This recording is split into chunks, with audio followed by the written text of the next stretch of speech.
is the media and entertainment responsible for perpetuating a rape culture?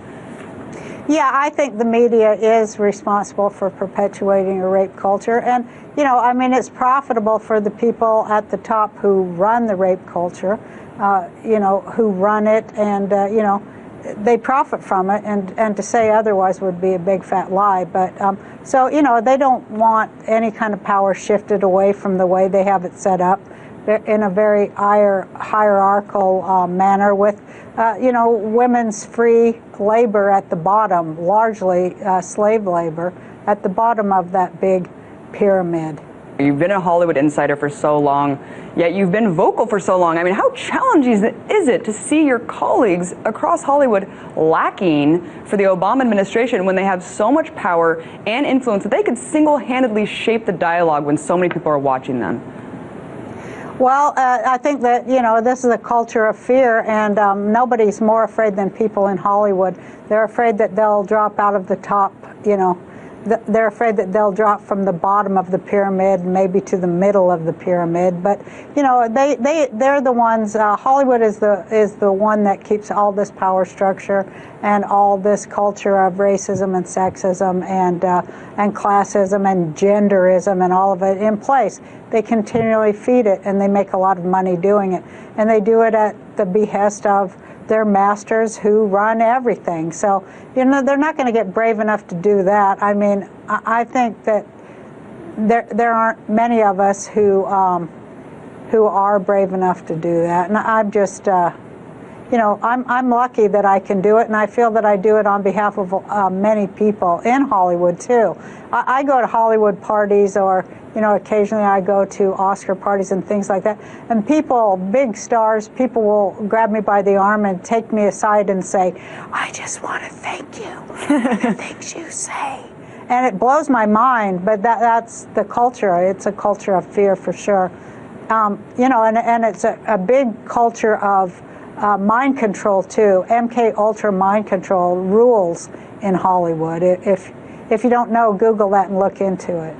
Well, we've talked about Operation Mockingbird, MK Ultra mind control stuff from, I mean, this goes back decades and decades. But Roseanne, I mean, do you know people have been blacklisted? I mean, is it just kind of a self-censorship in Hollywood, or do people actually get edged out if they are too much against the grain? Yeah, it's self-censorship after a while, but it's not just a crazy self-censorship. It's self-censorship because there's actually a danger that you will never work again. And people know it. Everybody has friends that it happened to, that maybe you said too much, or maybe you were too vocal on unpopular issues. And it's funny because it doesn't matter if 2 years later, I find this a lot, that 2 years later those unpopular issues become very mainstream. They still don't forgive the first person who does it. And that's kind of been my story there. When you're first, you're you know, going to be vilified, despite the fact that 2 years later everybody's saying what you said. You're still going to be vilified because you dared.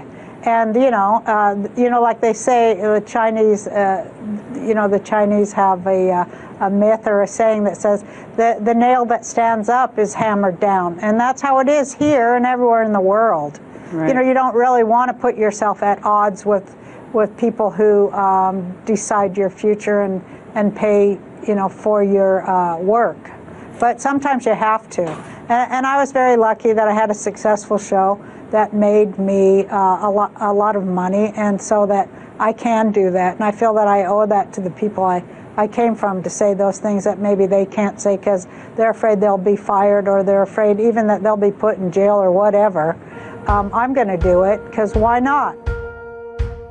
I know that you were also a supporter of Occupy Wall Street, which unfortunately was violently suppressed by militarized police forces all across the country. And Roseanne, I tell people that everything we do every day is political. I mean, every action we take is a vote, essentially. Any more words of advice you can give to people who are watching this and saying, you know, there's nothing that can be done and we don't have a voice? Well, I'd say that's not true. There's so much that can be done, and don't stop now, because we've put a crack in it. And now the light will get in. So don't stop now, whatever you do. Don't stop. And you know, they talk about Occupy Wall Street and this and that and the other. But you know, it needs a reboot, like everything having to do with resisting a country being owned by banksters and both parties of its government being owned by banksters. There's no way we can turn our back or quiet down now. It'll only get worse.